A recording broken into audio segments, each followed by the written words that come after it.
Bonjour à tous, bienvenue à la séance ordinaire numéro 9 du Conseil d'arrondissement. Nous sommes le 25 septembre 2023, il est 5 heures. Donc, la séance est maintenant ouverte et nous sommes rendus à l'adoption de l'ordre du jour. L'ordre du jour était distribué à l'entrée, mais nous allons devoir retirer le point 6.2.4 dans les dossiers du Comité consultatif d'urbanisme. Donc, est-ce que ça convient à tout le monde? Oui. Oui, parfait.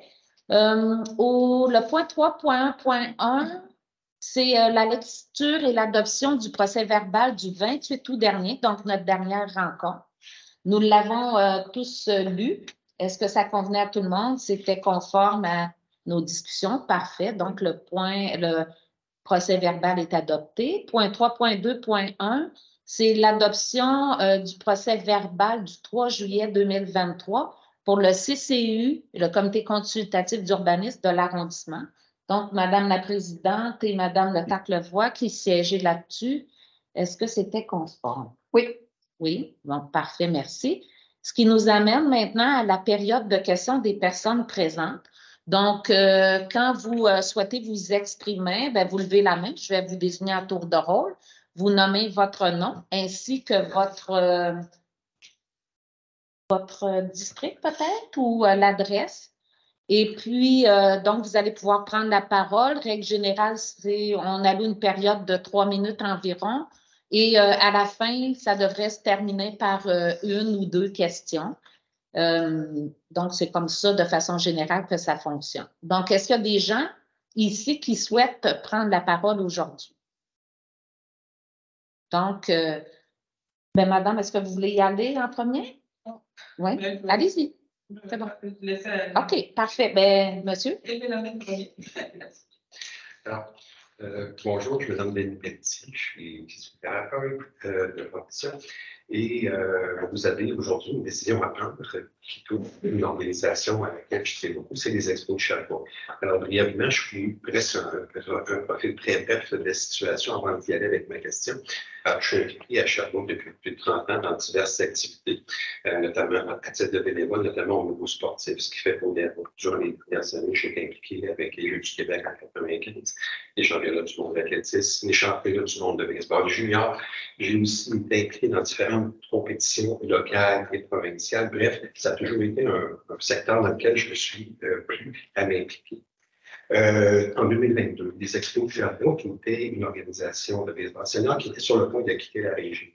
Le propriétaire de l'époque avait mis l'équipe en vente et des intentions très claires de la région de Sorel-Tracy avaient été exprimées pour se porter acquéreur de l'équipe. Évidemment, j'ai été rapidement saisi de cette discussion-là, j'ai décidé d'acheter l'équipe au sein de nos VRL et je voulais conserver cette équipe-là à Sherbrooke. Ce qui fait qu'aujourd'hui, ça fait maintenant 2 années d'opération que l'équipe est sous la propriété et présidence de moi-même. Mon garçon et ma famille s'y impliquent. La raison pour laquelle je vous sollicite aujourd'hui, c'est que lorsque j'ai officialisé le bail avec la Ville pour le stade, vous savez que l'organisme dont je suis président ne dispose d'aucune subvention de la Ville. On utilise les facilités, on paye un loyer, on fait vraiment beaucoup d'efforts pour stimuler la pratique du baseball senior et en même temps de rayonner aussi sur le baseball amateur dans la région de Sherbrooke.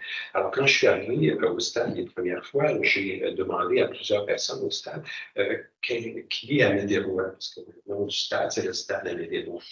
Alors, comme mon deuxième voisin, c'est Alain Goupil, journaliste à la Tribune, président du musée d'histoire, du conseil d'administration du musée d'histoire, ainsi que David Lacoste, directeur général, ni l'un ni l'autre ne savait qui était Amédée Rouen. C'est simple, Denis Volé, il y a une banque quelque part sur nous qui va t'expliquer si c'est payant ou pas. Alors, on ne sait pas qui est Amédée Rouen pour la plupart des gens, ce qui fait qu'en première, je me suis découvrir qui c'était, mais ça a éveillé un intérêt de la part du musée d'histoire en disant, écoute, tu as un peu raison que si un stade part aux dénominations comme celle-ci, on va savoir qui est cette personne. Et par extension, quand on cherchait, on a vu que dans plusieurs documents, que la ville de Sherbrooke, parce son équipe de baseball senior avait un historique très grand, notamment d'équipes professionnelles qui ont œuvré à Sherbrooke dans les années 70, notamment la filiale de Pirates de Pittsburgh.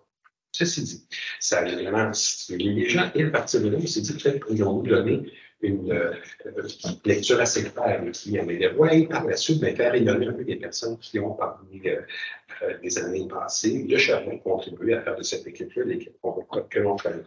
Alors, c'est la raison pour laquelle aujourd'hui, je sollicite le conseil qui pourrait nous donner un coup de main lors de la première étape d'un projet qui se fera en 3 phases. La première étape, elle est relativement modeste, mais on est une organisation aussi qui fonctionne relativement modeste et sans subvention, comme je l'ai dit, pour démarrer cette première étape-là, qui est quand même peu coûteuse et qui est très révélatrice sur premièrement, qui est Aimé des Rois, parce que ça sera fait par le musée d'histoire et gracieusement de la part, mais aussi, on voulait aussi commencer à donner une touche parce que la frise de l'image qui sera mise en œuvre, c'est l'ancien stade comment il était, et vous savez que c'était quelque chose d'une construction assez remarquable pour l'époque aussi.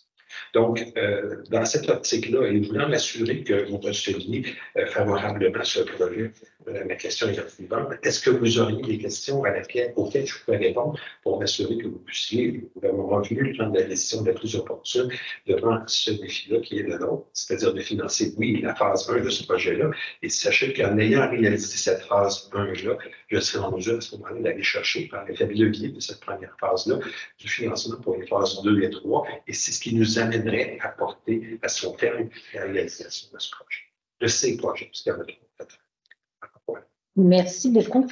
Par mesure de transparence, je veux seulement dire que M. Pelletier, c'est mon conjoint. Et quand il y a eu des discussions tout à l'heure à huis clos, à savoir est-ce qu'on lui accorde ou non la subvention, je me suis retirée. Et au moment où on se parle, je n'ai aucune espèce d'idée à savoir est-ce que la subvention va être donnée ou non. Donc, je tenais à le dire. Fait que je vais peut-être envoyer la question à mes collègues, s'il y en a qui ont des questions, ou à M.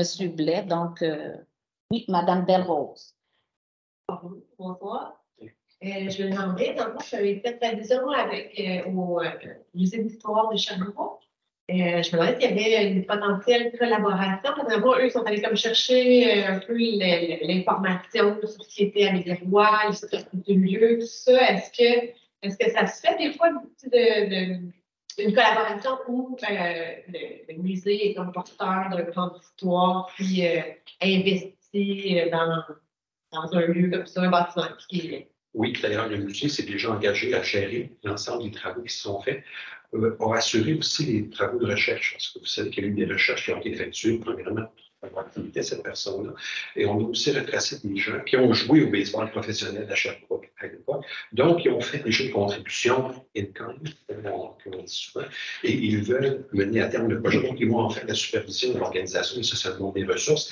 Le musée, comme organisme de la ville aussi, n'a pas seulement des budgets à allouer pour quelque chose, mais elle a la capacité par la main-d'œuvre dont elle dispose d'appuyer ce genre de projet-là et des réalisations qui peuvent se faire, ainsi que les recherches aussi là-dessus. Alors, quand le président du conseil d'administration, que le directeur général, était relativement chargé par l'idée d'aller de l'avant avec ça. Cependant, ce ne sont pas les organismes qui subventionnent le musée en tant que tel. Il n'y a pas une mission dans les financements d'eux, mais de supporter la réalisation de ces projets. Oui, mais il n'y a pas comme une partie que le musée aille chercher les subventions, justement, pour redorer le patrimoine, le faire vivre. Tout ce qui est la réalisation de la plaque pour Aimé des Rois, en fait, le support qui va définir qui était cette personne-là et de la présenter, ça, c'est assumé entretenu par les possibilités que le musée a. Tout ce volet-là est déjà financé, il n'est pas présent à l'intérieur de ce projet-là. Ça aurait été le premier signe qu'on aurait fait. Donc, c'est ce qu'ils peuvent nous offrir. Oui, Mme Lepage-Lavoie. Bonjour. Donc, je comprends que ça, je vais essayer de bien les partager. Qu'est-ce qui ne pourra pas se faire si ce n'est pas autorisé ici à l'avancement, puis qu'est-ce qui va être fait. Donc, vous me dites toute la partie, le gros plan, là, la photo Aimé des Rois, ça, c'est assumé par le musée. Ça, déjà, on a comme réussi à finaliser. Donc, la partie que vous me demandez, c'est pour plus la photo de l'ancien stade. Il y a deux choses. Il y a la photo de l'ancien stade qui accueille pas des gens qui rentrent au stade. Puis, il y a aussi, dans le corridor adjacent, qui a une porte aussi d'accès au stade, il y aura 5 photos de personnes marquantes dans l'histoire du baseball, dont M. Dussou, très connu, là, qui s'est impliqué dans la région à plusieurs niveaux au hockey baseball. Mais il y aura 5 5 images, 16 par nuit à peu près, qui seront disposées. Des photos d'époque, évidemment, qui relateront les exploits de ces gens-là. Donc, il y aura ces deux choses-là qui se passent. C'est bien. Merci beaucoup, monsieur. Donc, madame, vous souhaitiez prendre la parole? Ce n'est ni ma soeur ni ma mère. Christiane, présentement sur le chemin du plaisir. Dans le même domaine, j'ai une pétition d'à peu près 150 personnes ont signé, ça serait vite concernant le centre du lien de chambre et les horaires présentement. C'est qu'on aimerait que ce soit plus équitable au niveau des horaires au pickleball, parce que je suis joueuse de pickleball, mais par rapport au badminton. On souhaiterait, je ne sais pas si je peux déposer la pétition. Oui. À vous. Merci. Et avec la pétition, j'ai trois horaires. Au moment où on initiait la pétition, c'était la semaine du 4 septembre. Mais on a aussi la semaine du 18 septembre et cette semaine-ci comme horaire. Puis vous allez voir que c'est à été, en vert, c'est le badminton, en jaune, c'est le pickleball. Et on demanderait le samedi, dimanche, c'est tout badminton. Fait qu'on voudrait que ça soit réparti comme moitié-moitié par rapport aux horaires de semaine. Puis la première cédule qui a été faite, quand on a commencé à faire signer la pétition, c'était incroyable, le badminton, le lundi jusqu'à 10 h le soir. En tout cas, il y avait 5 jours, c'était du badminton. Fait que, on veut juste que ce soit plus égal, pas plus compliqué que ça. J'ai parlé de M. Lalonde, m'a appelé ce matin, justement, le représentant des techniciens de loisirs. Puis, elle se faisait 3 semaines que j'attendais son appel, mais il était malade. Fait que, on demandait aussi la possibilité de rétablir des réservations en ligne.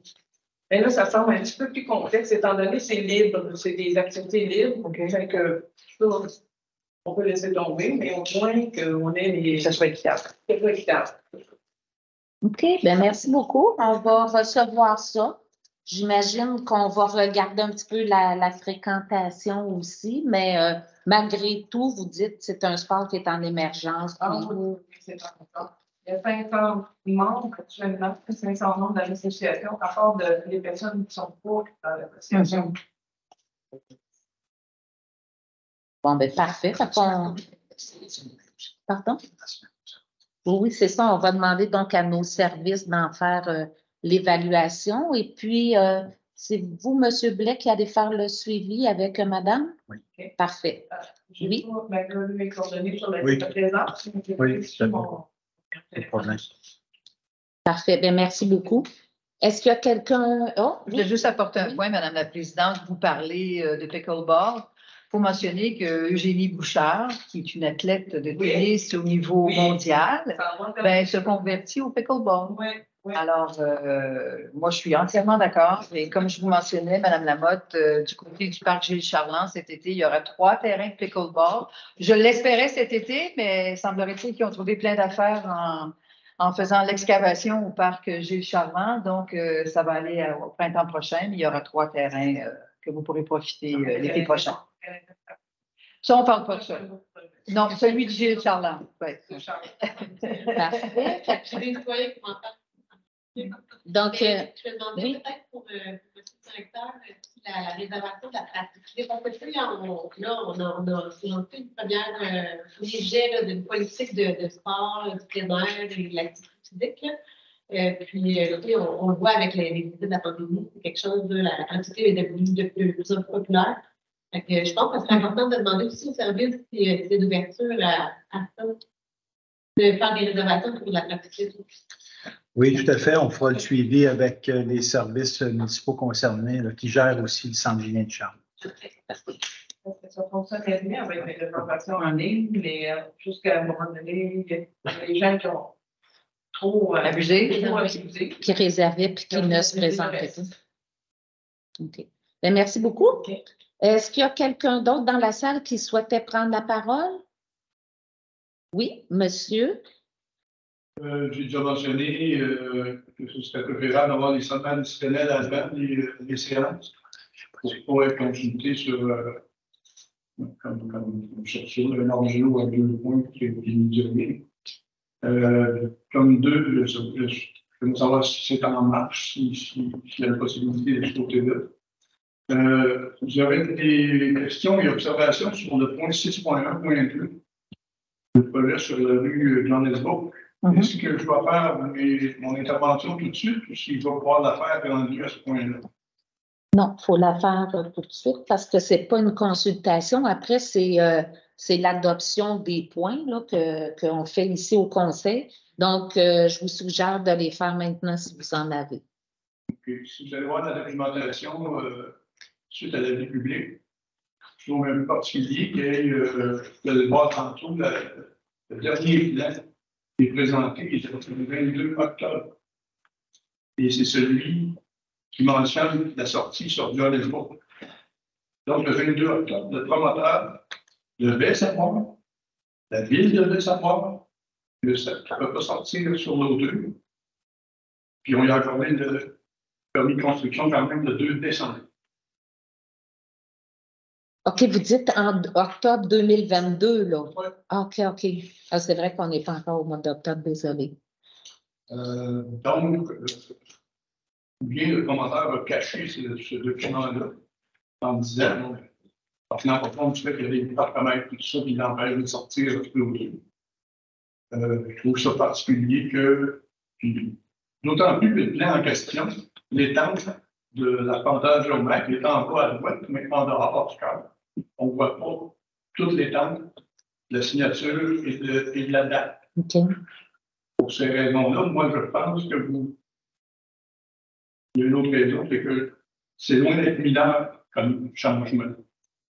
Et de changer la sortie sur une rue pour une autre rue, de faire une allée qui est moitié moins large que je l'ai demandé, la faire à 50 cm la ville, c'est pas mineur, à mon sens. Donc, pour toutes ces raisons-là, je vous demanderai de rejeter la demande de dérogation mineure qui est faite à ce sens-là.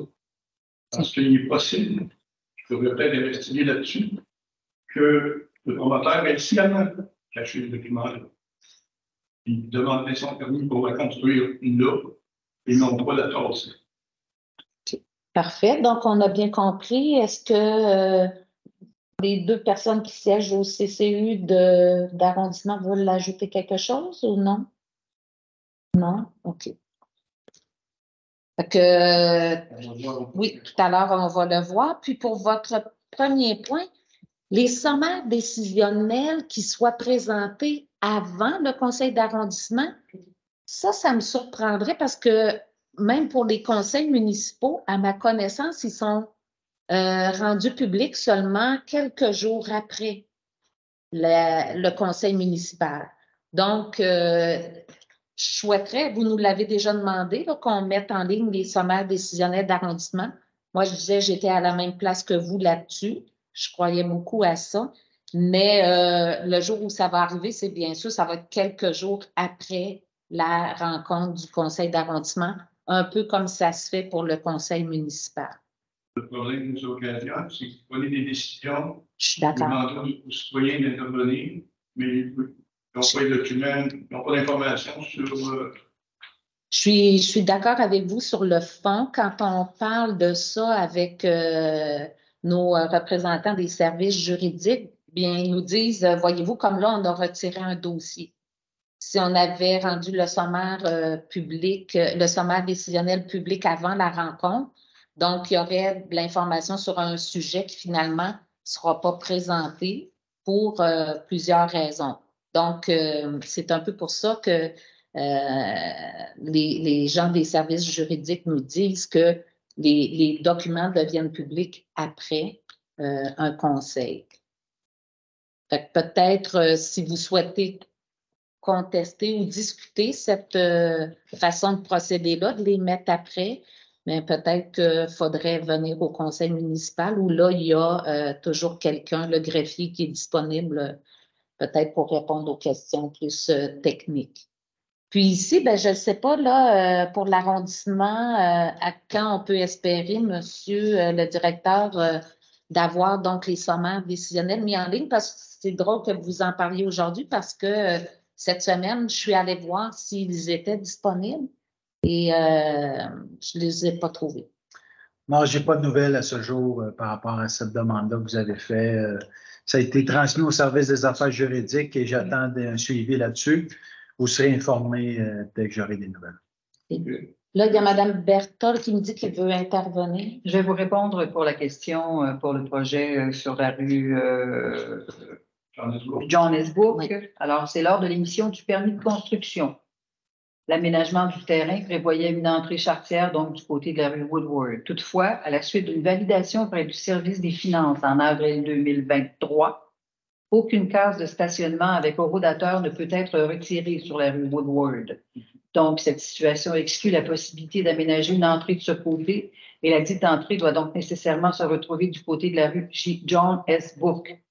Et cette particularité a été validée après l'émission du permis de construction le 2 décembre 2022 et le constructeur avait déjà débuté les travaux parce qu'il était en droit de le faire. Si vous allez au dernier plan, il y a ça, qui était mis en ligne avec l'avis public sur le site de la ville. L'illustration 7, je pense, la dernière page. Vous allez voir que la date qui est mentionnée, c'est le 22 octobre, sur le plan qui donne l'ouverture sur la rue John S. Book. Donc, le promoteur savait à ce moment-là, les services savaient à ce moment-là s'ils ont eu le plan. On fonctionne, mais je trouve ça particulier. on fonctionne avec les faits que l'on a. Et au moment de prendre notre décision, comité consultatif d'urbanisme, c'est les faits que nous avions. Alors, c'est la raison pour laquelle on a pris la décision d'accepter cette dérogation-là. On ne peut pas dire au gars de démolir sa maison. Mais... Non, mais vous vous rendez compte qu'il peut y avoir une malversation. Ce serait d'aller loin dans le dossier. Si c'est ce que vous pensez. Non. Nous, on n'est pas là. C'est tout. J'ai fini. Merci, Madame Dauphinet. Ce que je dis, c'est que vous ne devriez jamais accepter un document qui n'est pas daté, que l'étampe est en dehors de la photocopie. Merci, parce que monsieur. ça donne la place à des malversations. Merci. C'est noté. Merci beaucoup. Est-ce qu'il y a quelqu'un d'autre dans la salle qui veut prendre la parole? On est encore dans la séance ordinaire du conseil d'arrondissement. Il y a une consultation à 5h30, mais donc, nous sommes encore dans le conseil d'arrondissement. Ça va? Parfait. Monsieur, ça va? Merci beaucoup. Ce qui nous amène au sujet suivant maintenant, les dossiers du comité consultatif du 28 août 2023. Je vais donc céder la parole à la présidente du CCU, Mme Danielle Berthold. Oui, donc le premier dossier, c'est une demande de dérogation mineure au règlement 1200 de zonage et lotissement de la ville de Sherbrooke pour la zone C1281, donc située au 1875 de la rue King-Est. Et cette demande donc a été acceptée par le comité d'urbanisme de l'arrondissement. Cette demande vise un écart de 4,86 mètres à la largeur minimale de 25 mètres exigée pour la largeur d'un lot afin de permettre sur le lot, donc ce lot situé à cette adresse, mesurant 20,14 mètres de largeur, la conversion de la résidence pour aînés, donc c'est l'ancien domaine Fleurimont sur King-Est, actuellement implanté sur ce lot en une habitation multifamiliale de plus de 18 logements. Donc, la réglementation où, quand le domaine Fleurimont a été construit, c'était pour une résidence de personnes âgées. Donc, l'entrée charretière, de même que la rue qui mène à la résidence, n'avait pas les mêmes besoins, n'avait pas les mêmes... Le règlement ne stipulait pas la largeur demandée. Donc, il y a un écart de 1,37 mètres à la largeur maximale de 8 mètres qui est exigé pour une allée de circulation desservant une habitation multifamiliale de plus de 18 logements, et ce, afin que le requérant puisse réutiliser l'allée de circulation actuelle qui mesure 9,37 mètres de large au lieu du 8 mètres exigé. Donc, c'est accepté du côté de l'arrondissement. Est-ce qu'on va les passer une par une? Donc, moi, je dois m'assurer que tous les membres du conseil d'arrondissement sont d'accord avec la recommandation du CCU. Donc, est-ce que ça convient à tout le monde? Oui, parfait. Donc, c'est considéré adopté. 6.1.2, demande de dérogation mineure au règlement 1200 de zonage et de lotissement de la ville de Sherbrooke pour la zone H 1393 au 613 et 623 de la rue John S. Book. Donc, c'est le dossier que l'on vient de discuter, les questions posées par M. Pellerin. Donc, le comité d'urbanisme de l'arrondissement de Fleury-Mont accepte qu'un écart de 3,0 mètres à la largeur minimale de 6,0 mètres exigé pour l'aménagement d'une allée de circulation desservant une aire de stationnement comprenant 4 cases de stationnement et plus, et aussi un écart de 0,9 mètres à la largeur minimale de 1,5 mètres exigé de la bande végétale localisée entre le bâtiment principal et l'allée de circulation pour une habitation comportant 6 logements. Oui, ben moi, j'aimerais ça faire un commentaire. Effectivement, moi, quand j'ai pris connaissance de ce dossier-là, je dois dire, moi aussi, que j'ai été surprise de voir que le permis a été délivré sur la base d'un plan qui mettait une sortie sur une autre rue, puis que dans le fond, que toute la question du stationnement qui devait être enlevé si on permettait de sortir sur la rue n'ait pas été discutée. Puis, on le sait, les constructeurs, quand ils redéveloppent des terrains, ils essaient d'occuper le plus d'espace possible, ce qui fait qu'on donne quand même régulièrement des dérogations mineures. Puis, je ne suis pas convaincue, moi non plus, c'est une très bonne chose d'avoir une allée véhiculaire là, qui est de la moitié moins large, là. Mais bon, j'imagine qu'il faut vivre avec, mais j'ai trouvé ça, honnêtement, j'ai trouvé ça particulier. Puis comme je dis, c'est beau là, de vouloir remplir le terrain, mais après ça, ça a des conséquences sur la circulation, sur le stationnement et je trouve qu'on en fait souvent des dérogations pour ces raisons-là parce qu'on veut trop comme utiliser le terrain. Oui, Madame Le Tarcavoine. Oui, mais par rapport, quand on a discuté de ce dossier-là, justement, au comité consultatif, on a tous été un peu surpris de voir ça. Je pense qu'il y a eu peut-être une erreur de bonne foi. Il y a des services, des fois, qui ne se parlent pas. On sait que ça peut arriver dans la ville. Donc, c'est ça qui est arrivé. Là. Ils se sont rendus compte après coup que, dans le fond, sur la rue Woodward, c'est des stationnements avec coprodateurs. On le sait, les problèmes de stationnement autour de l'Hôtel-Dieu, les besoins de stationnement. Donc, il y a peut-être une équipe qui pensait que ça serait possible de retirer certains coprodateurs, certains stationnements, puis une autre équipe après ça qui a dit non, ça ne sera pas possible de faire ça, il y a trop de besoins. Donc là, je pense que il y a eu, je pense que c'est de notre côté qu'il y a eu des équipes qui n'ont peut-être pas un petit manque de communication. Donc moi, c'est un peu ce que j'avais compris là, de ça. Puis ensuite, c'est ça, vu que l'entrée finalement c'est plus sur Woodward, mais sur Johannesburg, puis que là, c'était plus étroit, c'est pour ça qu'il faut qu'on autorise une allée plus étroite. Il reste que c'est un stationnement de 4 cases, donc je pense qu'ils sont capables de vivre avec le fait de peut-être amener se croiser, mais ils vont être capables d'être civils et de se laisser passer là, avec 4 cases. On peut voir le plan de la dernière fois. On peut le mettre, là, mais vous n'êtes pas supposé d'intervenir à ce moment-ci. Moi, je voulais savoir, est-ce que les voisins sur la rue J.S. Bourque ont été consultés, voir qu'est-ce qu'ils pensaient de ça? Ou, ouais.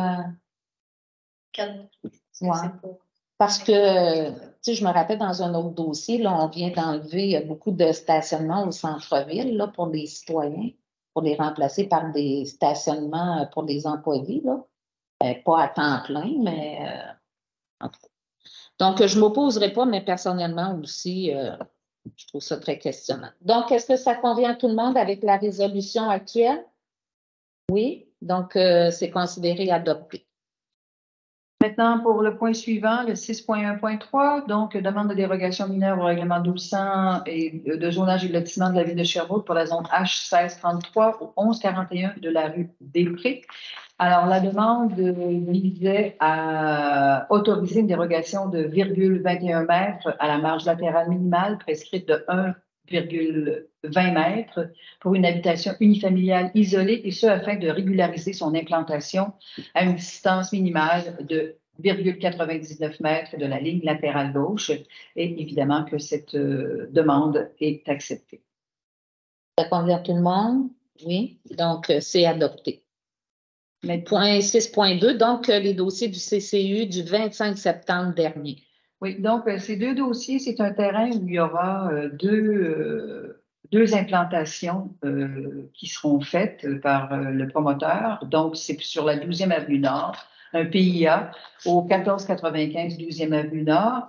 Et nous avons accepté les différentes recommandations qui nous étaient faites, donc que le plan d'implantation et d'intégration architecturale pour la construction d'un bâtiment multifamilial comportant 20 logements sur ce site est accepté, conformément au document accompagnant la demande de certificat numéro 2023-1376. Donc, il y a des stationnements aussi intérieurs, il y a des stationnements à l'extérieur. On a vu ce dossier 2 fois, si je ne m'abuse. La première fois, on avait demandé de travailler afin de faire en sorte qu'il y ait un peu plus de verdure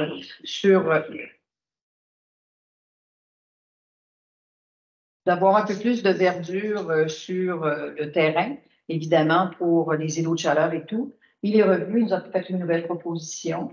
C'est sûr qu'on en voudrait plus, on en veut toujours plus, mais nous lui avons fait une recommandation d'essayer d'en planter d'en planter plus. On a suggéré un îlot qui sépare, je vois pas le plan. Les deux bâtisses. Un îlot qui sépare les deux bâtisses, à savoir si on pouvait planter des arbres, mais c'est son dépôt à neige pour l'hiver, donc ce serait impossible de prendre cet espace-là. Mais il prendra en considération, tout au moins la recommandation lui sera faite afin de permettre d'en mettre davantage pour, évidemment, éviter les îlots de chaleur. Merci. Est-ce que ça convient à tout le monde? Oui, parfait, c'est adopté. Donc, le suivant aussi, 6.2.2, donc c'est pour le même dossier. Donc, la recommandation est favorable aussi de ce côté-là.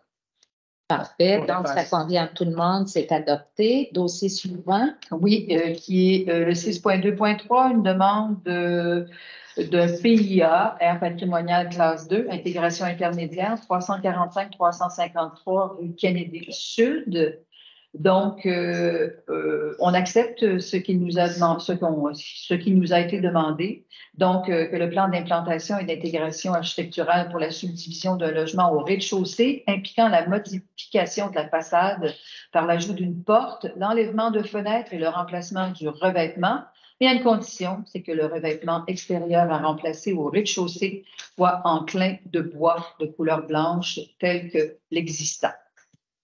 Parfait. Oui, Madame Lepage-Lavoie. Je veux dire que par rapport à ce dossier-là, c'est une maison avec une véranda à l'avant, donc ça avait quand même un certain cachet. Mais là, étant donné qu'il change le rez-de-chaussée en 2 logements, à la place que ce soit le devanture en style de véranda, il va y avoir 2 pas.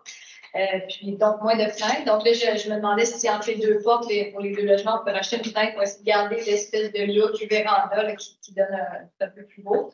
Mais entre les 2 portes, il va y avoir un mur pour feu, donc c'était pas possible de le faire. Bien, merci pour la précision. Ça convient à tout le monde? Oui. Donc c'est adopté.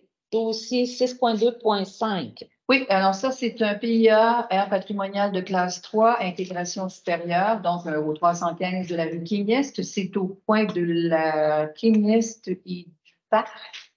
L'ancien Eco-Fitness, il y a déjà eu une pharmacie juste en face. Et du cégep maintenant. Et du cégep maintenant. Donc, c'est le bâtiment qui est là. Donc, une demande de permis a été déposée pour... c'est un dossier qui vient à quelques occasions, de un pour nous présenter l'implantation, de un pour nous présenter autre chose. Et maintenant, c'est pour les enseignes extérieures. Donc, c'est l'installation de 4 enseignes murales pour identifier son commerce qui s'appelle Long & McQuaid. C'est un magasin de musique, des instruments de musique et tout ça. Donc, ça va mettre de la joie dans le quartier. Alors, que cette demande soit évidemment acceptée de la part du comité consultatif d'urbanisme. Donc, ça convient à tout le monde? Oui. Oui, c'est accepté. On se rappelle qu'à Sherbrooke, on est une ville où du primaire jusqu'à l'universitaire, on peut étudier en musique comme jeune dans le secteur public uniquement, si on le souhaite. Donc, parfait. Ce qui nous amène au dossier 8.1.1, assistance financière non récurrente à Club des Expos de Sherbrooke pour le projet d'intégration d'éléments historiques à l'intérieur du stade Amédée-Roy. Donc, il y a quelqu'un tout à l'heure qui est venu présenter le dossier. J'interpelle mes consoeurs. Est-ce que le projet est accepté ou non? Qui ouvre le bal? Je vais y aller, ben. Si vous me donnez la parole, Madame la Attendez, Présidente. je l'ai dit tout à l'heure pendant la période de questions, mais je vais le redire parce que c'est le moment où on décide du dossier. Je déclare mon intérêt parce que le porteur du dossier est propriétaire de l'OBNL qui gère les expos de Sherbrooke. C'est mon conjoint, M. Denis Pelletier. Merci, Madame la Présidente. Donc, dans ce dossier-là, je dois vous dire que c'est un des rares dossiers où je me sens prise entre l'arbre et l'écorce. Du fait que le fonds dédié auparavant, dans les autres années, était non pas dédié à chacun des districts, mais était un fonds dédié commun. Donc, on arrivait avec nos projets, tout le monde se prononçait sur les différents projets, oui ou non. Maintenant, on a décidé depuis le nouveau mandat que le fonds dédié est séparé par district. Donc, je me vois dans une position très mal d'aller dire à ma consoeur, ben, je veux pas que tu fasses ton projet parce que c'est son argent à elle, même si c'est l'argent du fonds dédié. Par contre, je suis très mal à l'aise avec le fait que, justement, comme elle le mentionne, que son mari soit président, propriétaire des expos et qu'il pourrait y avoir un conflit, une apparence de conflit d'intérêt ou encore un conflit d'intérêt. Quelquefois, l'apparence est beaucoup plus forte que le conflit. Mais je suis dans une position où je ne veux pas qu'elle vienne me dire dans mes projets, ben, je ne te le donne pas parce que tu m'as dit non, parce que tu m'as refusé. Alors, je suis prise dans une situation où je ne peux pas faire autrement que de dire oui, mais je suis très mal à l'aise dans cette décision. Voilà. Oui. Est-ce que quelqu'un d'autre voulait prendre la parole? Madame Le Tac-Lavoie? Oui, mais je suis d'accord avec ce que ma collègue vient de dire. C'est une discussion peu orthodoxe qui nous rend tous un peu mal à l'aise. Étant donné, comme on l'a expliqué l'historique, que là, on a séparé le fonds dédié par un district, on se sent moins légitime de pouvoir refuser l'octroi d'une partie de ces fonds-là selon ce que la conseillère du district souhaite faire. Moi, mon questionnement, c'est que le fonds dédié doit servir quand même à une visée collective. Et donc, je ne remets pas ça en question par rapport au projet présenté, mais aussi doit être en lien avec le plan d'action de l'arrondissement. Le plan d'action de l'arrondissement a été présenté aux citoyens et a différents volets. Là. Et on avait 4 volets, le volet loisirs communautaires, résidentiel, commercial et l'environnement. Et dans ces différents volets-là, je ne retrouve pas d'objectifs qui se rapportent plus spécifiquement à l'embellissement d'un bâtiment ou de mettre en valeur l'historique. Pour moi, c'est un beau projet, mais je crois qu'il aurait dû être porté par notre vision des loisirs de la ville au niveau central. Donc, moi, mon malaise aussi sur le fait que je trouve que ça ne se rattache pas au plan d'action de l'arrondissement tel que prévoit l'utilisation de ce fonds dédié. Mais comme ma collègue le dit, étant donné qu'on a diffusé ces fonds-là, je trouve ça difficile de refuser la cause. Oui, donc, Mme Belrose. Oui, ben, pour ma part, je suis à la même place que mes collègues. En fait, je trouve que c'est un beau projet. Je trouve, par contre, qu'il ne répond pas à des besoins essentiels. Quand on parle de décorer un bâtiment, on est en train de nourrir ou faire des événements qui vont susciter le développement de sentiment d'appartenance, par exemple. Mais c'est vrai que ça fait référence à l'histoire et tout ça. Quand on a décidé de diviser les budgets, le budget du fonds dédié d'arrondissement en 4, ça voulait mettre en place des budgets participatifs, puis aller voir les organismes, les écoles, puis venir stimuler la mobilisation de la collectivité. Donc, c'est sûr que pour ma part, je me suis dit contente de pouvoir mettre ça en place de mon côté, puis de pouvoir avoir le position de mes collègues, parce que c'est un projet très district. Alors, je suis du même avis un peu avec un certain malaise et le fait que, vraiment, je ne vais pas m'opposer parce qu'on ne s'est pas opposé à mon projet dans mon district, donc une pleine égalité, ça va de soi, mais c'est sûr que si ça avait été... Je pense qu'on va pouvoir amener le sujet sur la table de discussion, à savoir le fond des idées, finalement, est-ce qu'on va revenir, puis comment... Je pense que cette discussion-là, on va l'avoir prochainement. Merci. Donc, c'est certain que toutes les trois, vous me placez devant un dilemme de dire que si j'accepte, c'est comme si je commets un acte répréhensible du point de vue d'un conflit d'intérêts. Non. C'est en public. Je peux parler? Ben, tu devrais pas. Oui, mais quand c'est en public, on peut rester là, mais on ne peut pas. Donc, écoutez, je ne comprends pas d'avoir votre décision.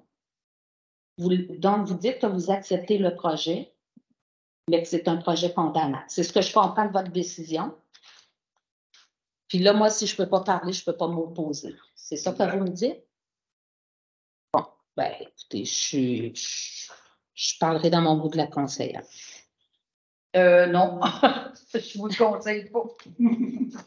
Ben, On s'est posé la question puis qu'on s'est fait. je ne comprends pas pourquoi vous n'avez pas demandé le retrait du dossier. Il n'est pas argumenté, madame. C'est Pas pas bon. Ben là, de toute façon, c'est pas à vous de prendre la parole, monsieur. Tu t'as retrouvé qu'une plainte. Quand tu déclares ton intérêt, tu ne parles pas. OK, puis T'as là, pas le qu'est-ce droit. qui se passe? OK, Ben, c'est répétez-moi adopté. qui vous l'adopte. C'est adopté à la majorité, donc on passe à l'autre Parfait. point. Point suivant, donc,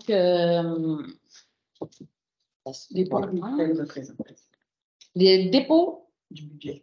Attendez, je suis mêlée dans mes... Je suis tellement... OK, merci. Donc, dépôt du budget des frais de représentation sociale 2023, c'est un dépôt. Donc, vous pouvez, je ne sais pas si monsieur le directeur, vous l'avez mis en ligne, on l'avait mis tout à l'heure à la séance publique. Donc, vous voyez un petit peu le budget qui est disponible par individu et ce qui a été dépensé et donc, ultimement, ce qui reste. Donc, c'est un dépôt, c'est fait. Et La correction. oui, puis on retire, dans le cas de Mme Belle-Rose, le souper, la participation au souper des Jeux du Québec. Donc, point 12.1.1, dépôt du calendrier des événements à venir pour l'arrondissement. Donc, vous voyez, là, il y a plusieurs événements qui sont... est-ce que vous l'avez affiché? Non, pas encore. Oui. Donc, vous allez voir qu'il y a plusieurs événements qui sont prévus dans l'arrondissement, mais comme je dis souvent, il y en a plein d'autres qui se rajoutent, puis il y en a plein d'autres aussi qui peuvent avoir lieu, mais qui ne sont pas nécessairement dans ce calendrier-là. Oui, Madame Le Tartare. C'est la question que j'ai annulée tantôt, mais c'est qu'il y avait des activités en septembre à la Félicite.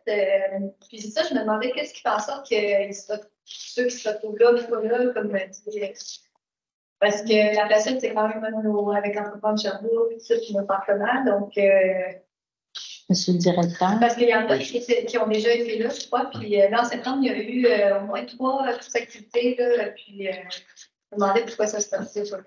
Sûr que là, ce qu'on donne, c'est à partir d'aujourd'hui les activités qui ont lieu à la suite du 25 septembre.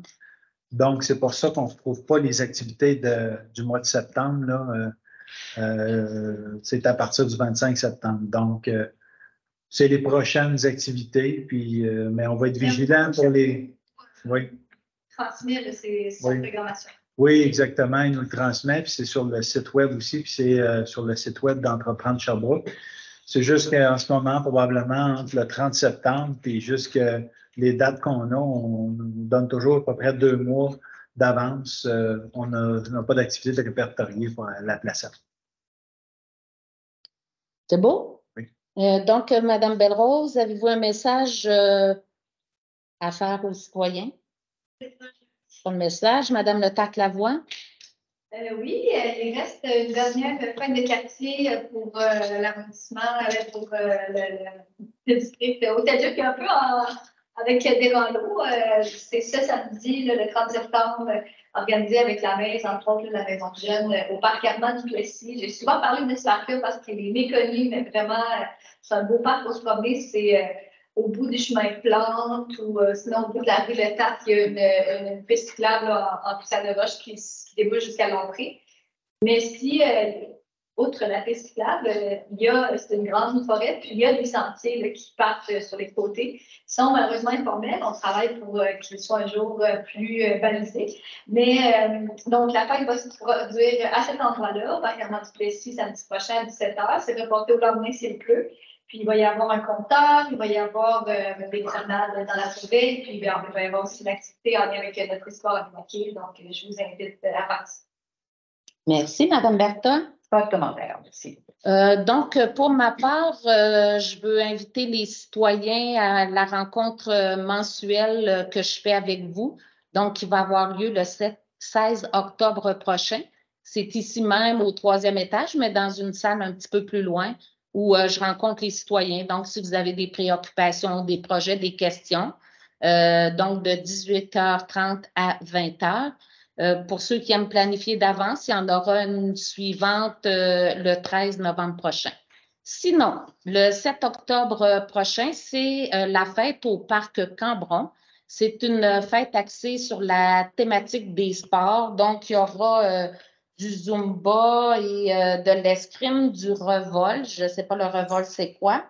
Football à bulle, des arts martiaux, de la danse contemporaine. Donc, vous êtes tous invités. C'est de 13h à 16h au parc le 7 octobre prochain. Je veux aussi avertir la population qu'on va peut-être avoir besoin de votre patience un peu parce qu'il y a des travaux qui vont débuter bientôt, puisque cette année, nous procédons à la réfection de la 9e avenue Nord et il va y avoir 5 jours de travaux au coin de la 9e et King S, et la rue King S va être fermée durant environ 5 jours. Donc, on ne sait jamais trop là, quand les travaux vont commencer parce qu'on sait que c'est comme un jeu de domino avec les autres chantiers de construction, mais donc ça s'en vient et quand ça sera en cours, comme je vous dis, peut-être être un petit peu plus patient et ça va demander à faire quelques petits détours. Aussi, on se rappelle que le mois dernier, il y a eu une consultation ici même à l'arrondissement sur l'ajout d'un logement additionnel. Et lors de cette consultation-là, il avait été dit que les citoyens qui étaient contre ce règlement-là pourraient éventuellement demander des ouvertures de registre, aller signer un registre, puis peut-être que ça irait jusqu'à un référendum pour faire exempter des zones du règlement. Mais avec l'orientation qui a été donnée en séance publique du Conseil la semaine dernière, là, on va retirer le règlement, on va y faire des modifications et on va le ramener. Et puisque ça tombe sous le coup d'une nouvelle loi provinciale, l'accès au processus référendaire ne sera plus possible. Donc, ce que je veux dire aux citoyens qui nous écoutent ou qui sont là, ce qu'on a dit lors de l'Assemblée de consultation, que vous pourriez, si vous n'étiez pas content, vous opposer et tenter de faire exclure votre zone, eh bien, si la décision qui est prise probablement au conseil municipal le 3 octobre prochain, je ne sais pas si le dossier est amené plus tard ou c'est le 3 octobre. Non, c'est le 3. Le 3 octobre. Donc, si la décision du conseil va dans le même sens de ce qui a été indiqué lors du plénier public, ben, les citoyens ne pourront pas s'opposer. Donc, je voulais le dire aux gens pour qu'ils le sachent. Donc, ça termine pour moi, ce qui fait qu'on va lever maintenant la séance du conseil d'arrondissement. Merci à tous d'avoir été là. Et il y a une séance de consultation qui va être menée par ma collègue, Mme Berthold, qui est présidente du CCU d'arrondissement. Merci à tous. Merci. C'est arrêté. Vous pouvez quitter.